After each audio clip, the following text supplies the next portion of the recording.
Hello guys, welcome back to my channel. तो बस मेरा मन बहुत उदास है, बिल्कुल भी मन सही नहीं है।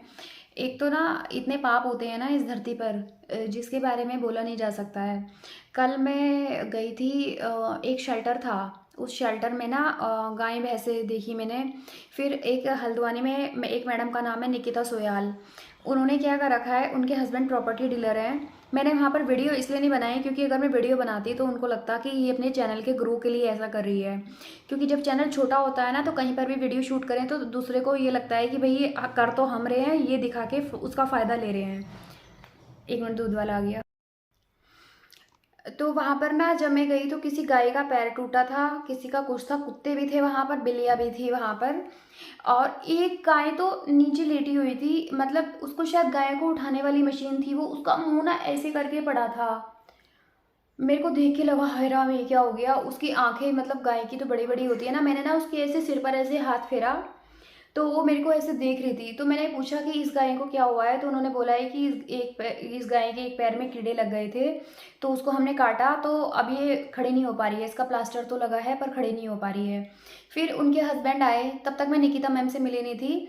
फिर उनके हस्बैंड ने कहा कि एक नंदी था, बैल था, तो उसको क्या बोलते हैं, उसके किसी ने गले में ऐसे चाकू मार दिया।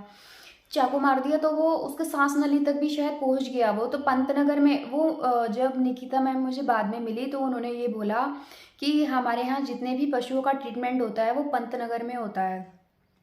फिर पंतनगर से उन जब वो मेरे से बात कर रही थी तभी बीच में कॉल आया कि वो बैल मर गया। मतलब मुझे ये नहीं समझ में आ रहा है कि हल्द्वानी में कौन गाय बैल को, कोई बीच में से पेट काट दे रहा है, कोई गला काट दे रहा है, मतलब कौन कर रहा है ये, समझ में नहीं। फिर बजरंग दल वालों, फिर पुलिस केस बन गया था।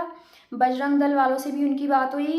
एक जो ऐसा होता है कि जब कोई पशु मरता है ना तो जो उसको लाता है तो लाने पर एक स्लिप दी जाती है हॉस्पिटल की तरफ से। तो वो जो वो कह रही है कि बीजेपी नेता लेकर गए थे, लेकिन अब वो हाथ पीछे खींच रहे हैं। लेकिन उन्होंने स्पीकर पर फ़ोन करके जो मैंने सुना कि बीजेपी ने कोई आदमी था, तो वो ये बोल रहा था कि उसको नगर निगम के कर्मचारी लेकर गए।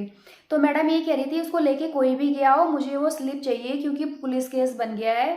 और अब वो तभी देंगे हमें जब ये पर्ची जब वो देंगे। तो फिर उसके बाद तो मुझे पता नहीं क्या हुआ, लेकिन मेरे को इतना दुख हुआ, मतलब कि क्या बोलूँ मैं। मतलब मैं अगर ये बोलूँ कि अच्छा ही है इस मृत्यु लोक से वो इतने दुखों से वो चला गया, सही है ये बोलूँ, या ये बोलूँ कि जिसने उसको क्या बोलते हैं, इस मतलब इतनी बुरी तरह चाकू मारने वाला एक इंसान ही होगा यार। कोई जानवर तो इस तरह से चाकू मारेगा नहीं। मतलब इंसान कितना बुरा है, मेरे को ये समझ में नहीं आता। मेरे को बहुत दुख हुआ। मैं ना वहाँ जाके मेरा इतना मन कर रहा था मैं थोड़ी थोड़ी वीडियो ले लूँ, एक हल्की सी वीडियो ले लूँ जिससे कि मैं दिखा पाऊँ। लेकिन मैंने वीडियो बस मैंने इसीलिए नहीं बनाई कि उनको ये लगेगा और लोगों को ये लगेगा कि अपने चैनल को ग्रो करने के लिए ये कर रही है।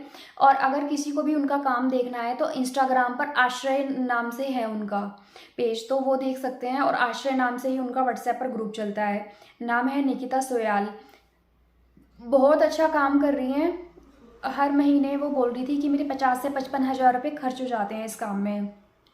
तो फिर मैंने पूछा भाई इतनी अर्निंग कैसे होती है, तो उनका घर बहुत अच्छा बना हुआ था। बोल रही थी कि हस्बैंड प्रॉपर्टी डीलर है। पर कुछ भी है, अगर कोई करोड़ों भी कमा रहा है तो वो उतना ही गलत काम में अपने पैसे खर्च तो कर देता है। ये बेचारी जितना भी कमा रही हैं अच्छे काम के लिए अच्छे काम में खर्च कर रही हैं, तो हम लोग को इनका सपोर्ट करना चाहिए। तो बाकी मिलते हैं फिर नेक्स्ट व्लॉग में। बस यही बातें आपके साथ शेयर करनी थी। मेरा मन बहुत अशांत है, मेरा मन घर में, एक तो घर में अपनी पर्सनल प्रॉब्लम चलती है ना, मन लगता नहीं है। मैं कल बाहर गई, घर आने का मन ही नहीं कर रहा था। अभी मैंने ना किसी को नहीं बताया, आज वीरवार है और मैंने शनिवार की टिकट बुक कर लिया वृंदावन जाने की। अभी हस्बैंड को आएंगे तो उनको यही बोलूँगी मैं कि मैं अपने घर जा रही हूँ। घर है सहारनपुर, क्योंकि वृंदावन जाने नहीं देंगे। अब चलिए फिर, ये व्लॉग और लंबा हो जाएगा, इस व्लॉग को यहीं ख़त्म करते हैं। राधे राधे।